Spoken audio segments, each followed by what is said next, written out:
Am I the a-hole if I tell my mom that my dad asked if I could be a surrogate for him and his new wife?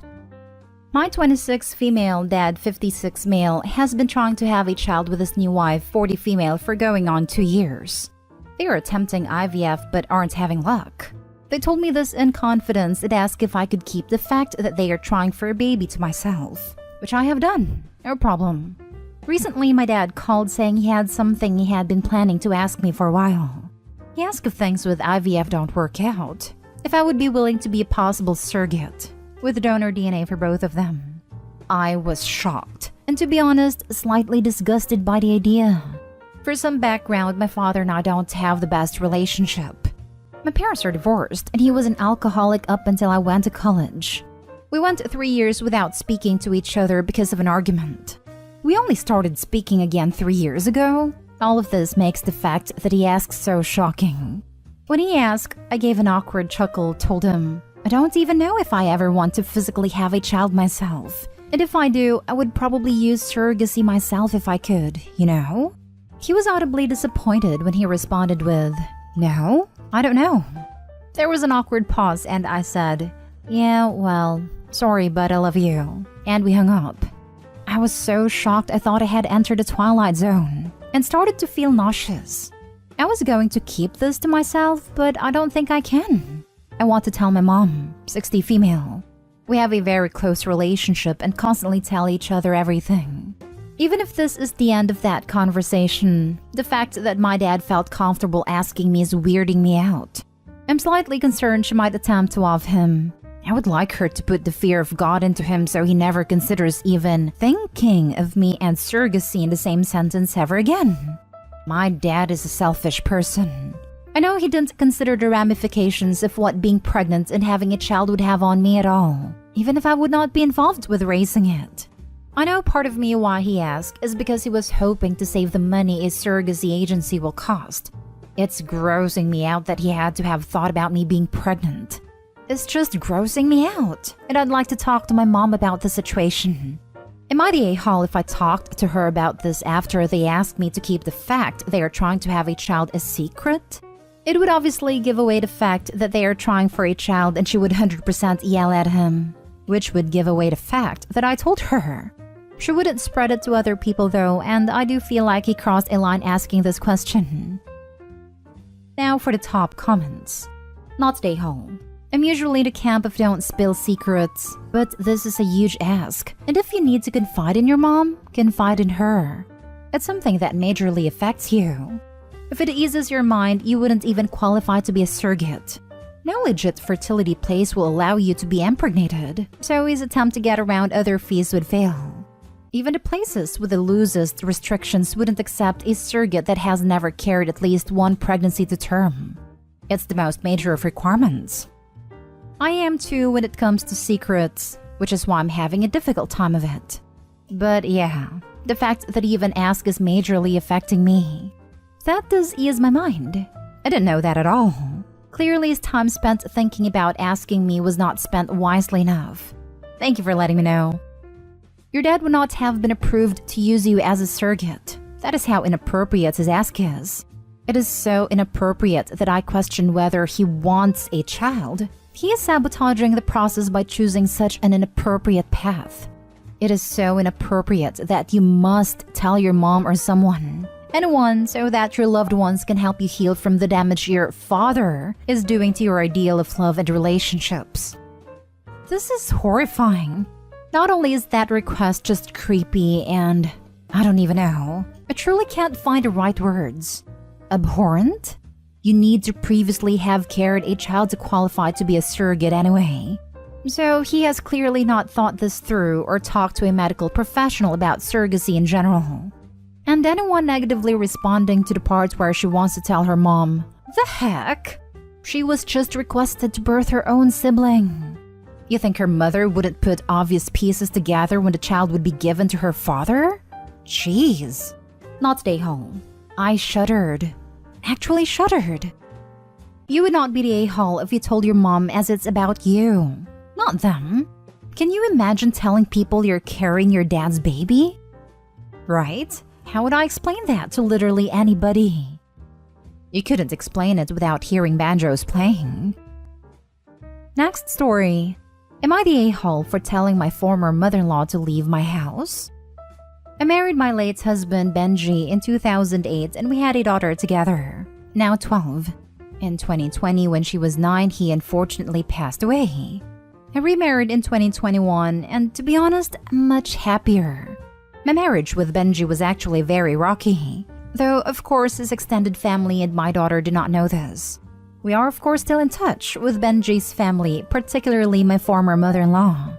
Ex-mother-in-law attended my wedding and professed to be happy, but she's always been a bit concerned about preserving her son's memory. For example, she made an impromptu speech at my wedding saying that this was what Benji would have wanted for me and my daughter. Benji was an only child, and my daughter is her only grandchild, so I do understand. And she's not really a bad person, just grieving in my opinion. After Benji's death, she wanted to share more of Benji with my daughter, and my daughter was happy to hear stories and see photos. I found it helpful for her to have that anchor and encouraged it. I myself was not that close to ex-mother-in-law even in Benji's lifetime, so we only spoke sporadically. But the further I've gotten into this relationship, the more strained things have become. Months ago, I invited ex-mother-in-law to stay with us for a few days. But in hindsight, her relationship with my daughter was already shifting, and it shifted much more in the interim. My daughter is definitely pulling away. I think it's a combination of settling in here, feeling increasingly distant from her old life, growing closer to her stepdad, and just becoming a teenager. I also think it's more about her evolving relationship with her father/grief than about ex-mother-in-law herself. Maybe she's also picked up on how much happier I am, but I sort of hope not. But ex-mother-in-law came to visit as planned. It's not gone well. She made a few subtle comments indicating she thinks I'm alienating my daughter from her biological paternal family. Which, to be fair, did move her across the country, and I do encourage her relationship with her new stepdad. But I'm also not trying to erase her dad. On the second day, my daughter said something to her grandmother like, "My parents said I could." She was using it more as a shorthand, but ex-mother-in-law snapped, "He's not your parent," and my daughter was embarrassed. I took her aside and called her out on thinking I was alienating my daughter, and reminded her she was my daughter, and also she was making her own choices. My ex-mother-in-law said my daughter was playing right into my hands, and then suggested that my significant other's closeness with my daughter was somehow suspicious. I flipped out and told her to leave my house. She stomped out, and I just know she's telling the rest of Benji's extended family how terrible and cruel I am. My daughter seemed ambivalent, but my husband thinks I was overly harsh and I should have understood that she was grieving. I feel like it's very hard for me to be unbiased, and I must admit that part of my reason for being upset at my former mother-in-law is because I want her to be happy here and have a good relationship with her stepdad. I mourn Benji too, don't get me wrong, but feel very differently about him to how my daughter feels. If it wasn't for her, I'd make very little effort to keep his memory alive or be in touch with his family at all. Not stay home. You have been very gracious about her need to keep her son's memory alive, but she's crossed a line by trying to prevent your newly blended family from moving forward, trying to prevent your daughter from seeing her stepdad as part of her family, trying to force your now pubescent daughter to stay 9 years old. She wasn't going to be interested in photo albums and repeated stories forever. And finally, suggesting, with no foundation, that your husband's affection for your daughter is somewhat unwholesome. You did the right thing. Yes, honestly, she crossed the line with that insinuation. I get that she's grieving, but that's just unacceptable. Not stay home. This is a pretty clear case of your ex-mother-in-law dismissing your parenting and disrespecting you. It's fine for her to disagree, but ultimately this is your child and not hers, and it sounds like she refused to accept that. Furthermore, the grief is her problem. You can and should be sensitive to a point, but enough is enough. Is enough. Not stay home. She was totally out of line. For me, the "he's not your parent" line was a full-on deal breaker. If I were in your shoes, I absolutely would have clearly and without room for misinterpretation explained to her that if she ever said anything like that to my daughter again, that would be the last time she ever saw her. Sounds to me like you reacted rather tamely and with more poise, and understanding that was necessary. Grief is not an excuse to be an absolute a-hole like your former mother-in-law was. Next story is titled, Am I the a-hole for asking my dad and stepmom what kind of sick joke they are trying to play on me? My mom died, so now I am stuck at my dad's and stepmom's that have siblings all the time. My one request was that they did not make me leave my hometown so that I can be by her grave. I had several relatives offer my dad to let me stay at theirs in my town and then go to his town every other weekend like usual. That way, I could be close to mom, and commute to school would be shorter. He said no, and his wife, who has no parenting rights to me, decided she had a say, and they both forced me to go live there forever. I have been keeping myself busy with school, tennis, and friends to avoid being at my dad's, and to keep myself busy in order to not think about my mom all the time. I have no desire or want to be around their perfect family with no dead main characters, nor do I want to be around people who didn't love my mom or care that she's dead. It was her birthday Sunday, and I had plans to stay in bed, but my dad and stepmom decided to be disrespectful and try and celebrate her birthday with me, and tried to go to her grave with me. I was furious at them both, and asked them what kind of sick joke they were trying to play on me. I told my dad to stop acting like he gave the slightest crap about my mom when he divorced her. I asked my stepmom what rights she thinks she has to my mom, and asked if she wants to go piss on my mom's grave to show that she is a winner or something. My dad yelled at me because my stepmom cried, so I wanted to know if I was actually an a-hole or if it was my dad putting my last again. Edit. I'm going to ask my dad and stepmom a list of 30 questions I have made that my mom and her extended family and my friends know about me. If they can answer, I will be convinced that they do know me and do care about me, and then will believe that they didn't act in order to mock and spite my mom. If they can't answer, it's proof that they don't know me and then don't care about me. If they don't care and love me, how can they possibly respect my mother? If it's the former, I will try harder to work with them. If not, I'll look out for myself. Now for the comments. I kinda need some more information because it seems to me they are trying to support you in your grief and not meant to mock you. Then yeah, you might be an a-hole, albeit an understandable one. Maybe they want you to join their family and help you with the pain of your mom's loss. She has only been dead for 2 months. I already told them that they have nothing to do with my mom because it's not like they did when she was alive. So them doing this was completely against my wishes, and I was blindsided because they know this. You would probably benefit from grief counseling followed by family counseling when you are mentally and emotionally ready. I'm sorry for your loss, OP. This.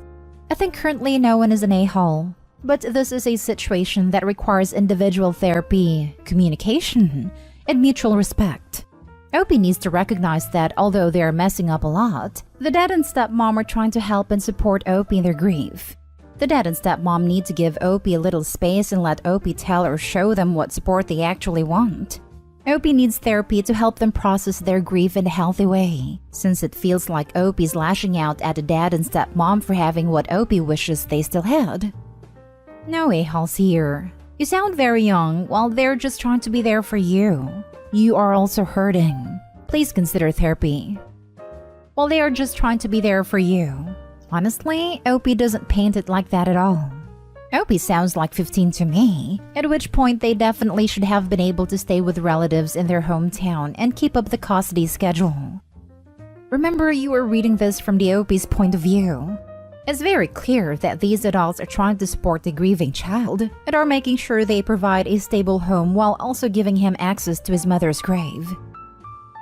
Now for the last story. Am I the a-hole for going radio silent on my family after I was told I'm in the wrong for going off on my sister? So, I 27 female, am married 29 male, and in February, my sister 34 female dropped her 2 kids, 10 female and 6 male, to go on a last-minute out-of-state trip. When the 10-year-old was getting ready for her shower, she asked if I could check her hair. Confused, I asked why would I be doing that, but also told her, yes, I'll check it. My niece tells me she had head lice and has had it for a while. I'm shocked, after not being told any of this. I check her hair and sure enough, there's not only eggs but moving head lice. I ask her what her mom had been using to get rid of it, and my niece says mayo and vinegar. I'm baffled, so I call my sister again. After I've already called about them not having clothes packed, they had random clothes packed in their suitcases. And she goes, "Oops, it must have slipped my mind." How does head lice slip your mind? Well, I went off on her, called her an irresponsible mother for not putting her kids first. So we haven't spoken much since February. Well, I've texted her a couple times trying to break the ice so things won't be so awkward. I love having my nieces and nephew over and spoiling them. Well, my oldest niece was over this weekend. She lives with my mom and dad, and I didn't have the gas to drive her home last night. My mom sent my sister's husband, who is an abusive POS, but that's a story for another time, to pick up my oldest niece, 12 female. My other niece came over, so excited to see us, and informed us that her and her brother are never allowed over to my house again. He begged me to talk to her mom about it. I called my mother and sister and finally asked what was going on. My mother said she wasn't pleased with how I handled things with my sister, and I was wrong for going off on her. My sister told me she's salty and done discussing her kids with me, and she hung up. I informed my mother I'm going radio silent and won't be speaking to any of them for a while because my feelings are valid. I might be the a-hole because I tried to tell my sister how irresponsible she was being with her kids. So, am I the a-hole? Not the a-hole. I'd be furious. It's not just treating everyone's hair, it's boil washing the sheets, pillowcases, towels, etc., and continuing to check everyone's hair. I have very thick and curly hair, and it took me 2 months to get rid of them. I got it in high school. I had medium length, thick, straight hair, and it took the better part of 4 months to be completely rid of them. This was multiple treatments, washing the sheets, deep cleaning everything. They are nasty and tenacious. Those poor kids. Mom definitely isn't/wasn't doing enough, especially considering she was throwing live ones on a carpet. Male 28 here. If my sister dropped my niece off at my house and I made such a discovery, all hell would break loose. Oops, must have slipped my mind. Ah yes, because I was born yesterday and I believe in Santa and the Easter Bunny. Give me a break. Not stay home because you were nicer than I would have been by mile. I'm 30 female and I am with you 100%. When I was a kid, I kept getting head lice over and over one summer. I think my cousin must have been bringing it in. Not to be dramatic, but I've been traumatized. Like once when I was living with my in-laws, my niece had scabies and her mom was/is a POS as is, and didn't get it treated for a month. I even tried to put hydrocortisone on it because she was itching so badly and I had no idea what it actually was. My mother-in-law and father-in-law had it bad because she slept in the bed with them. I had let her use my brush once though, and I had it in my scalp. I had a freaking panic attack. But yeah, needless to say, I would have slapped off had I been OP, especially since I have a little girl myself with a very long hair. No OP, you're not the a-hole at all. Your sister and mom are though. First story is titled, "Am I the a-hole for airing family laundry and leaving my dad without help?" I'm 17 female and I lived with my single dad, my brother Dave, 15, other brother Josh, 13, baby brother Sam, 10, and our paternal cousin Ben, 16. Our mom died almost 6 years ago. Things were hard and my dad relied on me a lot to help care for my brothers while he worked. I didn't complain and just helped watch and cook for them when dad wasn't home. And even when he was, because he said he worked all day and needed a break. I put up with it because Dave helped a lot as he got older. Issues cropped up a couple years ago when he had to take in Ben. His dad left and his mom started drinking to the point where she was unable to care for him.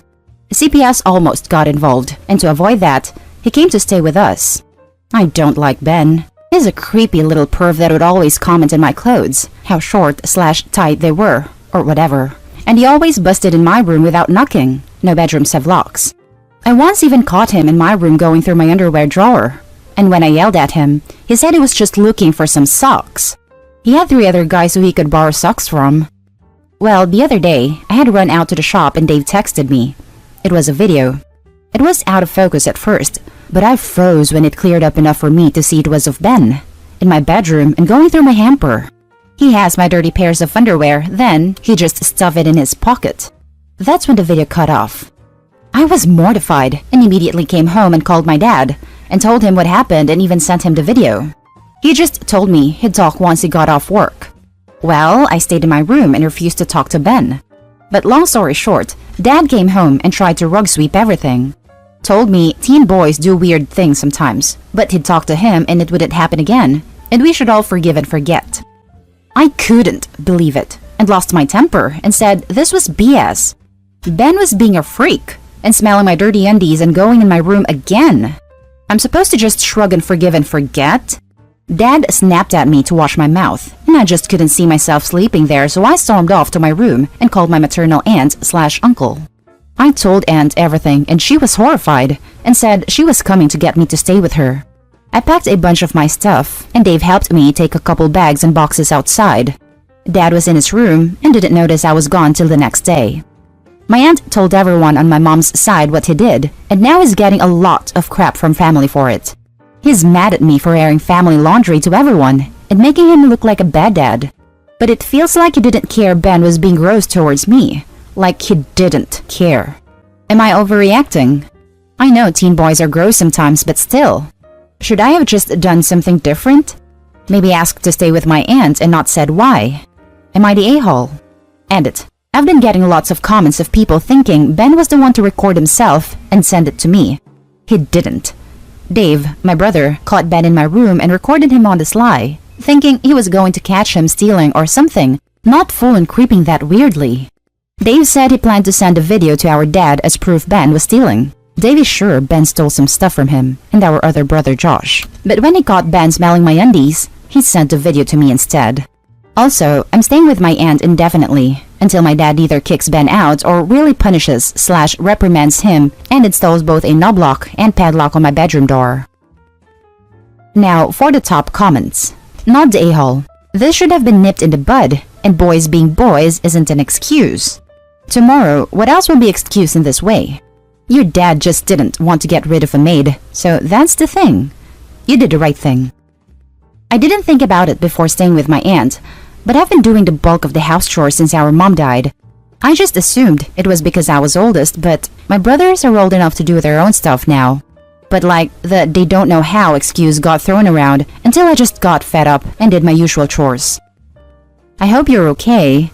The way Ben snooped in your room was inappropriate, foul, and I totally understand how you felt. You definitely needed to get out of there. It's clear your dad doesn't take your safety seriously and would rather avoid an awkward situation. Not the a-hole. Your dad is a bad father for not doing anything and standing up for his daughter over someone who is clearly predatory towards you. You deserve to feel safe from the perv and your father's neglect. Hopefully, he comes to realize his mistakes and how awful the misogynistic boys will be boys line is. And how he could have put you in danger for future inappropriate behavior. Stay safe. Yeah, I've felt uncomfortable for a long time. Since the first time I caught him looking for socks in my room. That was over a year ago. I'm scared to think of how many times he's been in my room that nobody caught him. Totally understandable to feel uncomfortable, and totally understandable to get out of that situation. I'd recommend you don't return, at least until perv is gone, but at most, ever. Just because of the fact that if your dad allows that behavior, what could he allow later, you know? And I'm very thankful your brother was there to help you out. Yeah, Dave doesn't like him either. None of my brothers do. Ben showed up with a very prominent only child attitude, mixed with an I'm older so listen to me attitude towards my brothers. But they just ignored him for the most part, and he doesn't creep on them like he did with me. Now, for the next story. Would I be the a-hole for forcibly adopting my brother's daughter despite his protests? My brother, Mark, has a 4-year-old daughter, Mia. He has never been involved with Mia aside from being on her birth certificate and paying child support. I, however, knew Mia's mother, who was a friend of mine, and she was alright with me being Mia's aunt, despite Mark's objections. Her mother passed away a few months ago. Mia was meant to be staying with Mark after that, but he gave her to her grandparents, who said they can take her short-term but can't look after her long-term and have been reaching out to relatives, including me, asking if someone could take her. I want to take her. I consulted Mia's caseworker, who said it would be fine. My husband and kids are all on board with bringing her into the household, and we have the resources to make it work. Extra bedroom, enough income, etc. However, the caseworker said that Mark would probably need to sign off on it, as he's the only living parent. I decided to broach it with Mark. His response was to call me a witch and tell me to stay out of it, that he stepped down as a dad and I shouldn't force him to now be an uncle to Mia. After that conversation, I spoke to the caseworker again, as well as someone who works in family law. As Mark is not looking after this child, and the grandparents are fine with me taking Mia, there is a legal route we could take to go over my brother's head and adopt Mia without his consent. We decided to take this route. We had to give Mark notice that we want to seek custody, which is going to kickstart a whole legal process, in which we essentially must prove that Mia will be better off with us, which shouldn't be difficult, but will require a hearing, possibly a few, and a court case. Mark is very against this. He says that he doesn't want any level of contact with Mia, as a father or an uncle, and that he feels I'm being unreasonable and not giving him any say in this. He has also said that the court case could have professional repercussions for him, and that if he's deemed unfit, which is essentially what we would be attempting to do, that could harm him if he had kids in the future. He also says that as Mia's father, this should be his decision, and I should respect that it is his choice to not take custody of her and remove himself from her life entirely. I'm worried that I am morally incorrect, as at the end of the day, Mia is Mark's daughter, and her grandparents could probably find someone else in her mother's family to take her. They asked me first and didn't ask anyone else after I expressed an interest. And as Mark isn't willing to give us custody, this would require a legal case, which could have repercussions for Mark. Additionally, Mark has informed some of our immediate family, siblings and parents, of my intentions, and they all agree that I'm in the wrong here. And while I don't give much weight to what our parents think, our siblings agreeing with Mark makes me hesitate. Would I be the a-hole for pursuing this case and not dropping it? Now for the top comments.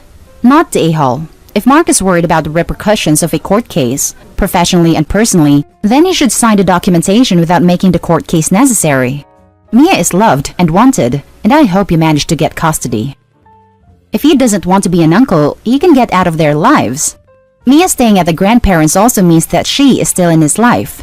He is so selfish. Mia is better off in a loving home where she is wanted, and hope he can provide this.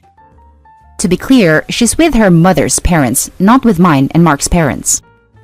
Not the a-hole. Your brother abandoning his motherless child is the biggest a-hole I have ever come across in my entire life. I hope he never has more children. I hope you get full custody of Mia and give her the love she desperately needs. Also, I'd seriously reconsider having your brother in your lives. He is a horrible human being, and incredibly cruel and heartless. He doesn't want to be forced to have contact with his biological child? Fine then. Hope he can take custody of Mia and cut off contact with Mark. Easy fix. Not the a-hole? He seems to be holding on to an unnatural amount of hate to his biological child. You're not forcing him to be an uncle either, or asking him for monetary support in any way. You literally are just trying to parent your niece since her mother is gone, and he refuses to do so. He's always been cruel to Mia. He tried to accuse Mia's mother of cheating on him, so he ordered a DNA test to prove it, and when the test confirmed Mia was his child, Mark had to sign the birth certificate. He had to pay child support, which was about £120 a month, and despite many people explaining to him that £120 a month was a fraction of what Mia's mother was spending, Mark felt that Mia's mother was taking advantage of him, which caused a lot of resentment on his part for both Mia and her mother, despite neither of them doing anything wrong. Now, for the last story. Am I the a-hole for saying no to my father? When I, male 38, was 12, my father remarried after my mom died when I was 8. My new stepmother hated my guts and made it her life's mission to turn my life into hell, and my dear old father simply turned a blind eye to her actions. When I was 14, she got pregnant and managed to convince my father to kick me out of the house, probably because she wanted her son to be the only one receiving attention from my dad. So, despite all my protests, I was sent to live with my uncle on the other side of the state. I was so furious, hurt, and sad that I disowned my father and cut ties with him. For me, he was dead, and I refused to even hear anything about him or let him know anything about me.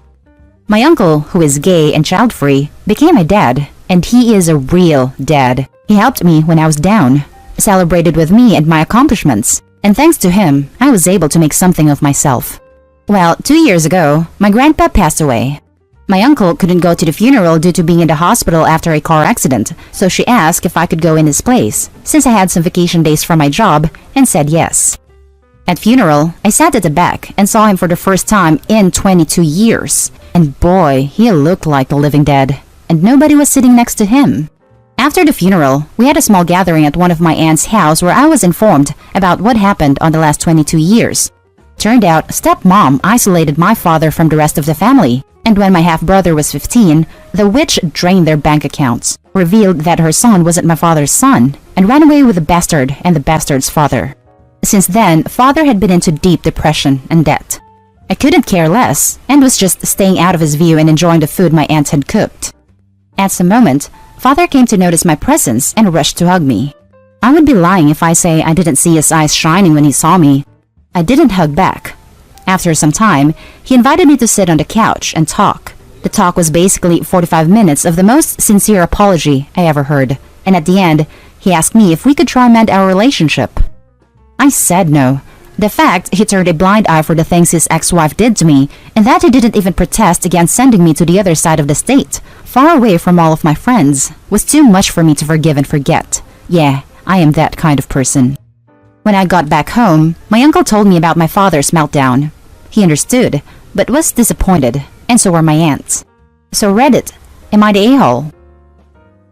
Now, for the top comments. Not the a-hole. Super not the a-hole. If anyone tries to play the "but he's your family" card, turn it on them and ask, if we're family, why did he insert everything he did? Take a breath, you're not the a-hole here. It's simple. He turned his back on you, so it shouldn't be a surprise when Opie turned his back on him. The father was at his lowest point, but Opie was at a lower point because he lost his mother and was casted aside by his father. This is the direct consequence of the father's abandonment. Right. The fact that the dad thinks he can just swoop back in after kicking his, the minor, son out, and, in Opie's eyes, choose a new son over him, is just absolutely disgusting. Opie has every right to turn away. Not the a-hole. He had 22 years to apologize and be an actual dad and stand up for you. Where was he during those 22 years when his wife isolated him and turned a blind eye?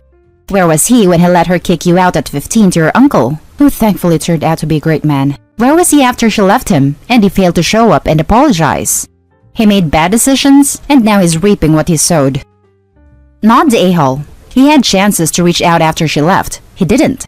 He shouldn't have treated you that way in the first place. Granted, I know this is only your side of the story, but he could have reached out plenty of times. Assuming that after 22 years you should humor him at a funeral was selfish of him. Not the a-hole. It was tacky of your father to force this in a group setting. He threw you out. You never have to reconcile with him. I hope you can put him out of your head. Am I the a-hole for not backing my wife up when our son says she's no longer his mother? Hi, so I think my wife has single-handedly the cause of all her problems. I'm done pretending I'm at fault. Kind of done with her in general, and I see divorce at the horizon like a bright sunrise. So me and my wife got together in college. Things were fine, and I proposed when I was 23 and she was 22. People might say that's young, and yeah, probably, but we didn't get married until we were 25 and 26. Well, she got pregnant at 24 and we had a son. I want to say, I didn't force her to have him. I told her I'd love to have him. Personally, I was ready, but if she wanted to wait a bit, I'm okay with that too. She chose to go through with the pregnancy. We started getting ready for the baby, and I told her because of our living situation, if she wants, she can go back to work and continue her career. We can afford a long-term babysitter. Our living situation is, my aunt and uncle are successful and they own a second home where we live. We just pay bills like electricity and stuff. Not bad at all, so we have extra cash. She said no. She wants to stay with our son and be a stay-at-home mom. Sure, I don't care. I'm fine with that. Bond with our baby. Well, she got PPD and didn't bond with the baby. I told her to go to therapy because this wasn't going to fly. Me bringing in 100% of the money, me paying 100% of the bills, me taking care of our baby 100% of the time that I'm at home. She didn't want to work, and she refused to care for the baby, so I had to get a babysitter every Monday through Friday anyway. I was sympathetic at first. I get it. Having a baby is difficult. But 2 years of that and you start resenting them for not doing anything and refusing to get help. Constant fighting about her doing nothing and how I'm tired of being with her. I told her at one point it was either get help or I'm divorcing her and she can go back to live with her parents at the age of 27, which they've made it aware they won't be happy with that. She went back to work, but not her college degree career. No, she chose to work at the local cigarette shop store. At this point, I just didn't care. It was something good enough. I just became indifferent. We stopped being intimate. We stopped talking about anything other than our son. We're basically roommates. That's our marriage. He's now 17. Me and my wife got into it because I told her I'm done. Completely done. Our son is almost 18. He's preparing himself for college, which is completely paid for by me and his grandparents. And when he's gone, I'm gone. She freaked out, told me I'm worthless. She wishes she never met me. She hates she got pregnant and wished she aborted our son when I told her she could. He overheard, obviously, and he came out and yelled at her and told her, "Fine, have it your way. You're not my mother anymore. Go F yourself." Well, in my opinion, reap what you sow. She's now upset he wants nothing to do with her. It's been 2 months, and he does not talk to her or interact with her in any way.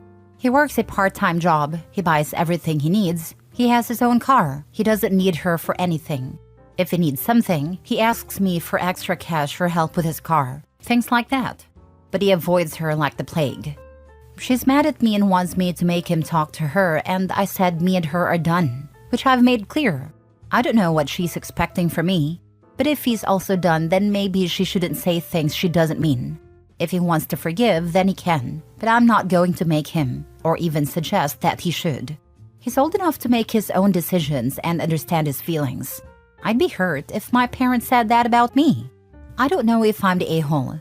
If I am, then it is what it is, but I guess I want an outside opinion. I'm not willing to do anything different, but just want to know because her friends have been harassing me saying I'm a bad husband. Now for the top comments. Not a-hole. She's the one who said all of the hurtful things. That is on her. I understand your son's position. He is not in the wrong. Just keep a strong relationship with your son and let him know that you never regretted having him as your child. Her friends can go piss up a rope. Me and my son are close. I told him I've always wanted him and I'm proud of who he is becoming as a man. I did make it clear his feelings are his own. If he ever does forgive his mother, then that's great. If not, then that's okay as well. It's his life. Despite her thinking so, I'm not encouraging his behavior, but I don't disagree with it either. Are you going to divorce her? I am assuming you stayed married for your son. Please go have a life and be happy. You are young, and whoever you meet, you will at least know what you don't want. She used her words to hurt you, and lo and behold, her son heard her. What the heck does she expect him to do? What the heck does she think you can do to fix it? You didn't say it. She's suffering the consequences of her actions. She's going to have a very long road ahead of her, waiting for your son to forgive her. I can also promise you that your son doesn't want you to suffer for him anymore. Stand strong for yourself and your son. Don't give her anything anymore. Just let her find her own way. She has a college degree, so it's not like she's unable to find work in her field. You have dreams, I am sure, so begin fulfilling them now. Yeah, divorce her now, for your son. Show him you value him and will not allow him to live with that kind of resentment toward him and his home. I'm sure he has picked up on it over the years. I come from a situation like this. Staying together is not helping you or him. Your bond will be stronger if you still have some time at home with him to be a happy family unit, the two of you. Your wife, hopefully soon to be future ex, will only negatively color the time you still have at home with your son before he leaves. It's best to not expose him to any more emotional abuse or manipulation, and to make it clear he has a safe home with you so that he will want to come home in the future. Next story. Am I the a-hole for not sharing my trust fund with my step-siblings? I'm 17 male and my parents divorced 2 years ago. Nothing crazy happened. The marriage was just not working out. My mom remarried and I have 2 step-siblings. My dad did not. My grandfather on my dad's side is really old and he eventually drafted up a will. While he was writing it, he eventually met with me and my dad. He told us that before he died, he wanted to make sure I would be okay in the long run. So he's setting up a trust fund for me and my dad will be the trustee. I won't be accessing this trust fund until I graduate college. I'm not sure how much it is, but my dad said it's in the 6 figures. This was all planned. My grandpa wanted to make sure I was fully set up for life since I'm his only grandson and we are very close. He has no one else to leave anything to besides me and my dad. Due to the divorce, I spent half my time with my dad and half with my mom. As I mentioned before, my mom remarried someone with kids. My step-siblings are around my age, and while I get along with them okay, we're not super close. They're cool and all, and I don't have any dislike towards them, but I don't really see them as my siblings. They don't see me that way either. Recently, my mom ended up finding out about my grandpa's plans to leave me a trust fund. My stepdad and her sat me down on the couch and said we need to discuss my trust fund. They told me since I'm getting a lot of money, I should share it with my step-siblings. Their reasoning is that we're all family now, and it wouldn't be fair for me to have all this wealth while my step-siblings get nothing. They feel that since my grandpa's giving me such a valuable asset, I should use it to help everyone out. Especially because my step-siblings aren't in a good financial situation and will need to afford college. While I understand where they're coming from, I don't think it's fair to expect me to share the property. This trust fund is coming from my grandpa, who has no relationship or obligation to my step-siblings. He specifically wants me to have it, and it feels wrong to go against his wishes by giving part of it away to people he's not connected to. I also can't access this money until I graduate college, so it's not like I can even do anything with it right now. They want my money to pay for their kids' colleges, but by the time I access the money, they would have graduated college by then, or have been in their last year. Also, they're saying my step-siblings are in a bad financial situation, but this isn't completely true. They may not be able to afford a lot of colleges, but they can definitely go to a state school, and that's still really good. When I told my mom and stepdad how I felt, they got upset and said I was being selfish and not thinking of the family as a whole. They think I'm being greedy for wanting to keep everything for myself, even though I don't feel like it's their place to ask me to share something that was never meant for anyone but me. I told my dad and grandpa about it, and my grandpa was angry and called my mom and stepdad and told them that the trust fund is for me and no one else, and they have no right to it. Obviously, I'm conflicted. I don't wish anything bad on my step-siblings, but my grandpa obviously left me money to give me a head start in life. After college, that money will be super useful for investments, housing, and other stuff. If I use it to pay for my step-siblings' college, I probably won't have much left. My mom and stepdad are being cold towards me, and my step-siblings have no idea what's going on. I'm starting to reconsider now because I don't want to ruin the relationship with my mom and her husband. Am I the a-hole? Not the a-hole, but tell your dad and grandpa. My guess is grandpa will bring the hammer down. I would. Pretty sure mom's request was foreseen by granddad, and a big part of the reason he set the trust up in the way he did. Definitely talk to dad and granddad. Whatever you do not share that money. Tell your father. What your mother is doing is pure manipulation and disgusting. She should be ashamed to call herself your mother. Such a disgraceful POS. Not the a-hole. Involve your father. I did. He called her and basically yelled at her for it. As the trustee, he told me he will make sure my mother will never see a penny of that trust fund. Since you are 17, see if you can live with your father full-time. They have shared custody of me, so I don't know how that would work. It's only 1 more year, then I could do whatever I want. I know, but I'm just concerned about the emotional and verbal abuse you may go through living with your mom. Right now it's silent treatment, but I'm at my dad's, so it's going well. Thanks for the concern. Next story. Am I the a-hole for telling my daughter I won't budge even if she never speaks to me again? My daughter, Casey, 17 female, worked and saved up money for around a year to be able to afford a better car than we could buy her with our family budget. My other daughter, Alana, 16 female and has ADHD, recently got her driver's license and asked to drive Casey's car. Casey allowed it, but Alana ended up having a bad accident around 6 months ago, which basically rendered the car unusable. The insurance payout wasn't nearly enough to cover the replacement, and with Alana's medical bills from the accident, thankfully there was no permanent damage, just a broken arm and leg. There was no way we could afford to replace Casey's car immediately. Alana was very apologetic to Casey, and so were we, since we couldn't afford to replace her car. Casey didn't accept our apology, and has been basically avoiding us, skipping family dinners, and pretty much pretending that her mom, Alana, and I don't exist. and only talks to us if she needs a form signed for school. I begged her to come to a family therapy session, and she eventually relented, but with the condition that Alana wouldn't be present.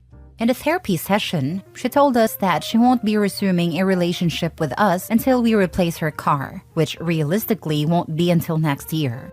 When the therapist asked how she expected us to do that, Casey said we would just make Alana work to earn the money. The issue is that Alana has severe ADHD and already has trouble managing her schoolwork. I'm worried that making her work to earn the money will harm her grades and have significant ramifications for her future. Casey said, "Well, she should have thought about that before destroying my car. I don't care. I'm not gonna speak to any of you unless I have my car replaced." I responded that she was free to avoid speaking to me for as long as she wanted to, but I'm not going to permanently harm her sister's future to get her a car earlier. My wife agrees with me that we need to stand firm in our position, but is also genuinely afraid of Casey never speaking to her ever again. I understand that her car was ruined, but as a parent, I need to look out for all my children, not just one. I also don't want to set the precedent that emotional blackmail will work, even if what you're asking for is unreasonable. Am I the a-hole? Now for the comments. Anyone wondering how much convincing it took for Casey to let Alana drive her car? I'm not wondering. I'm already convinced that Casey allowing it was reluctant at best and coercion at worst. No convincing at all. We weren't even involved in a convo between them. You're the a-hole. As much as I doubt that you had no influence in Casey agreeing to let Alana use her car, it doesn't change the fact that Alana is responsible for working to replace the car. She needs to learn responsibility. I have a sibling who has severe ADHD and has been medicated for it for as long as I can remember. It has never impeded on his ability to hold down a job and or be successful working and going to school. Alana is learning that there are no consequences for her actions. That is not real life. What would you expect of Alana if this was one of her friend's cars and they expected it to be replaced? Would you come up with the money, expect her to get a job, or would you tell them too bad so sad? You have an opportunity to teach her a huge lesson here. Take it. Don't risk losing one kid to mollify and favor the other. Do better. It's telling that Alana wasn't driving mom or dad's car. Wonder why? I'm with Casey on this one. You're cuddling your youngest, and you have no idea if having a job could actually help your youngest learn to manage her time. You left your oldest hanging. If Alana can get her driver's license, she can get a job. Last story. My husband considered it stealing when I sold this expensive watch to pay for our son's procedure. Am I the a-hole? My 6-year-old son had a medical issue and needed to have a procedure. My husband hasn't worked for 9 months after leaving his previous job, and my salary is barely enough to get us by. My husband bought some expensive things when he used to get paid. He had a high-paying job and saved no money, but instead bought some expensive stuff for himself. He had to sell most of it to be able to buy new clothes or get a new iPhone. He had an expensive wristwatch that he was keeping to wear at important occasions. We discussed coming up with the money to pay for the procedure, and he refused to give up the watch and told me to find some other way to get the money when he knows I can't. He suggested that our son stays on meds to manage the pain till I come up with the money. But the procedure was advised as soon as possible. I just could not bear seeing my son going through so much pain, so I went ahead and sold the watch and paid for the procedure. My husband found out and immediately said that he considered this stealing and said that he won't look at me the same anymore. He didn't yell or react harshly, just kept saying that I committed theft and that I overstepped and betrayed his trust.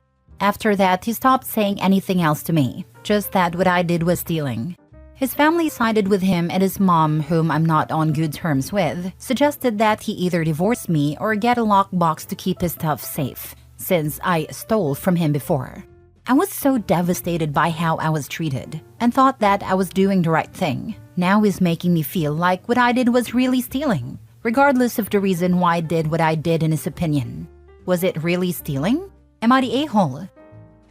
Take up your mother-in-law's advice and divorce him. He was happy to see your son, who I presume is also his, in pain for the sake of a watch.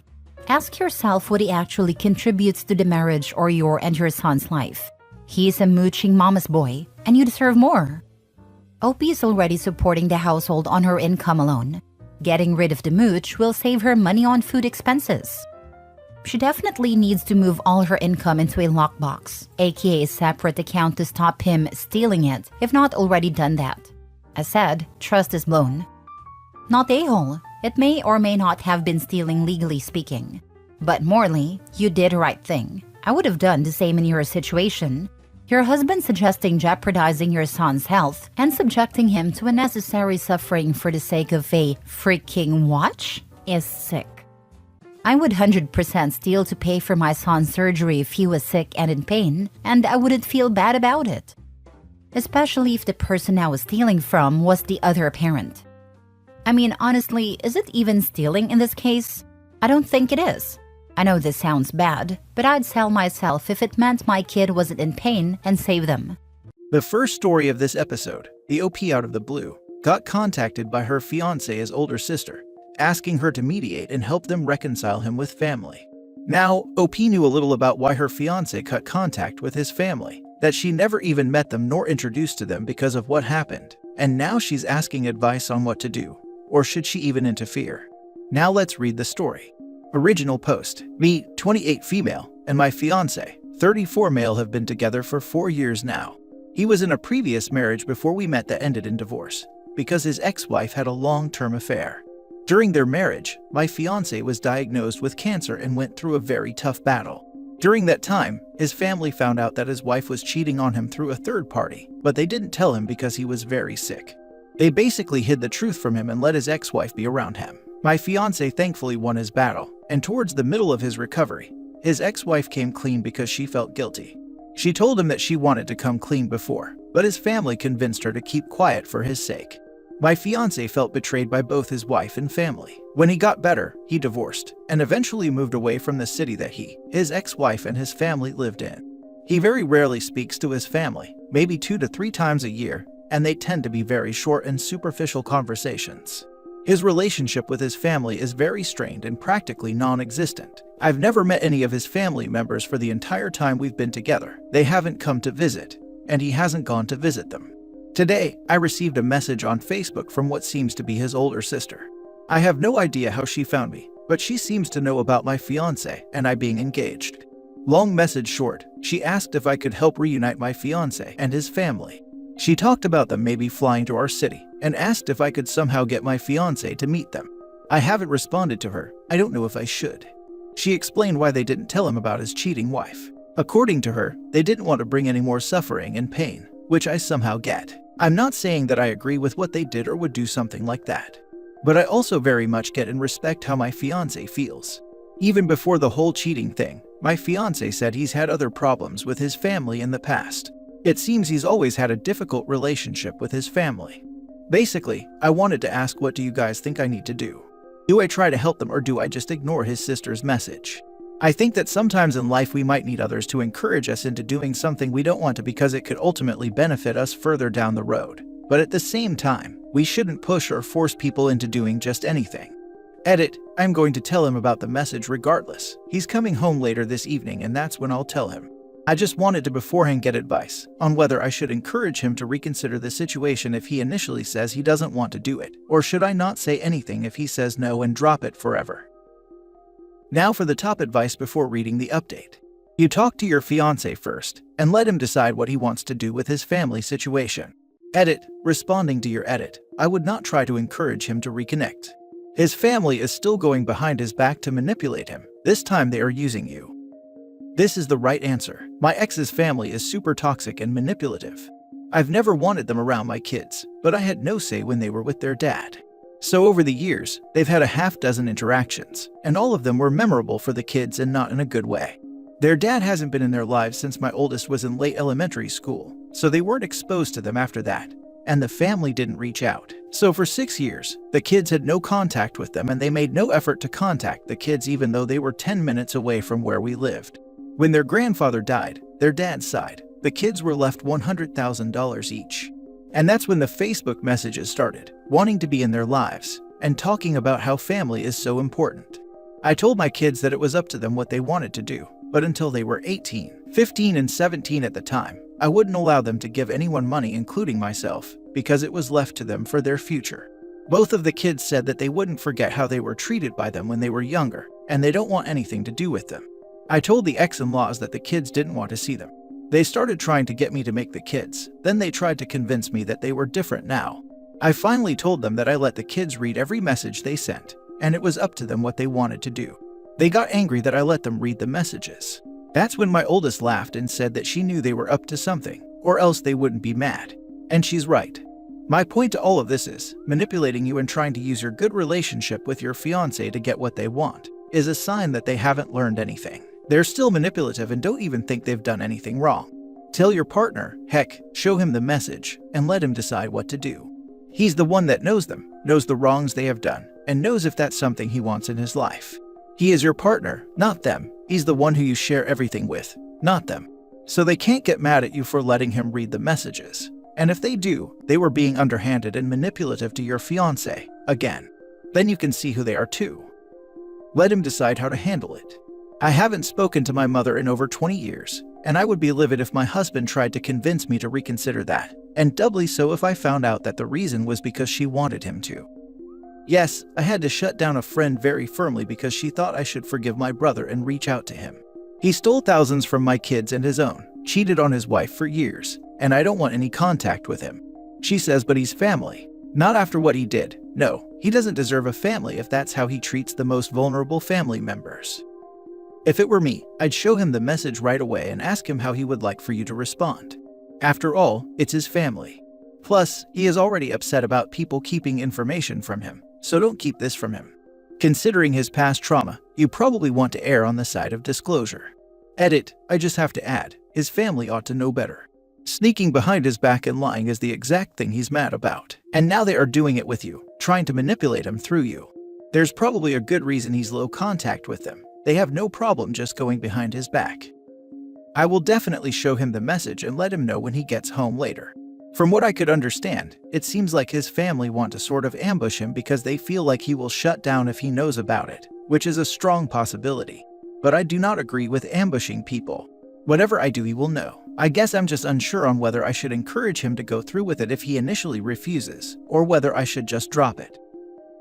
And now for the update. Thanks for all the advice. I really appreciate it. I showed my fiancé the message, which is something I always was going to do. He wasn't home when I received it and I was just waiting for him to get home. He read it, and we ended up having a long conversation after that. He told me more about his relationship with his family members. I already knew since a long time ago that his parents passed away when he was young, which made his upbringing hard. As an adult, he became the most accomplished member of his family, and kind of took care and helped his siblings. I knew that they took advantage of him numerous times, and he told me a few stories in the past, but he ended up telling me other ones that made me thankful we don't have to include them in our lives. My fiancé ended up responding to her from my account, and signed the message with his name. His sister replied with a very long message, followed by an audio recording accusing me of trying to keep him away from them, and calling me a selfish gold-digging witch. My fiancé and I listened to her audio together, and he wanted to respond to her, but I convinced him that it wasn't worth it, and that she probably wanted a reaction. I guess it's safe to say I'm never meeting his family, or at least his older sister. Anyway, thanks again for the help. Yeah, so if I was the sister, I'd definitely not call OP a selfish gold-digging witch. But she's probably projecting how they treated OP's husband. It definitely took me by surprise because I haven't even said a single word to her. The only message that was sent to her was my fiancé's, and he signed it off with his name. Yeah, she definitely doesn't see the error of her own ways, and thinks it's impossible to think that such a horrible idea as I'm the reason my own brother doesn't want to interact with his family, and will hold on to the idea that's it's you who's in his ear. Disgusting behavior, and I hope you don't take anything to heart. Wishing you both the best. The silver lining is that it sounds like you two handled the situation in a way that brought you closer together. You both were able to share feelings, communicate, and get through a difficult time together. That bodes well for your marriage. Why even bother reaching out in the first place if you're just going to go on the offensive? I guess I'm just missing the point, because from his sister's reaction, she had no intention of ever fixing anything between her and her brother. Yes, she wasn't reaching out to apologize, make amends, and mend the relationship. She was reaching out to see if he was over it yet, and things could go back to normal. He's wealthy and had a battle with cancer, and she called the wife a gold digger. Sounds like projection to me, and the sister probably only wants his money. Last story. My 35 female parents, 74 male and 72 female, want me to financially support them, when they've only financially supported my brother 37 male. A little backstory that may help you understand the issue. My younger sister and I are on the spectrum and have a poor relationship with our parents, who always got really frustrated with us when we were little because of sensory issues.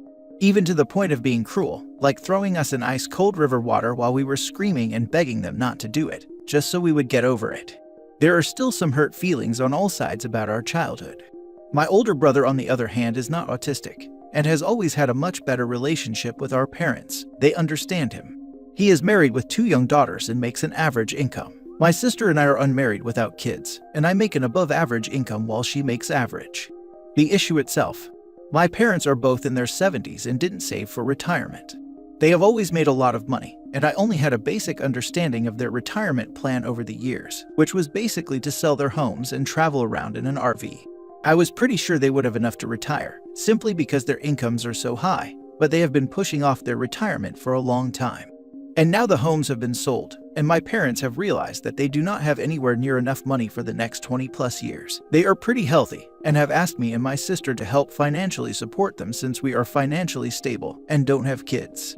They gave us each a number of what they need each month, and mine is much higher. It's an amount that would affect my own ability to invest for my future. But the main issue here is that, over the years, they've given tens of thousands of dollars to my brother. They paid his rent in his 20s while I lived at home because I couldn't afford rent. They gave him a $60,000 down payment for his home, while I am 35 and still renting in a very expensive housing market. They paid off his student loans when he got married. They paid off his older daughter's medical bills from a difficult birth, and up until they retired, were even paying for their groceries online through Instacart. We've discussed this many times, and the reasoning for them not supporting me and my sister is because they said it would be good for us to be independent and learn not to rely on other people, and also because we are not married and don't have kids. And it's true that we are both really happy, functioning adults with good jobs that we love. But my 20s were very traumatic. Working such long hours while going to college and sharing a bedroom with my younger sister was absolutely exhausting. I would come home crying, and they would just roll their eyes and say, "It's just work, everyone has to do it." Except I guess my brother, because he never had a job while he was in college. So, I'm sure you can tell by now that I really resent this, and I told my parents that I would be comfortable supporting them, as long as my brother made some kind of an effort to pay back what he owed them. And using the word "owed" was bad, because they made it very clear that those were gifts that they were happy to give him, not loans, and they wouldn't accept being paid back even if he offered.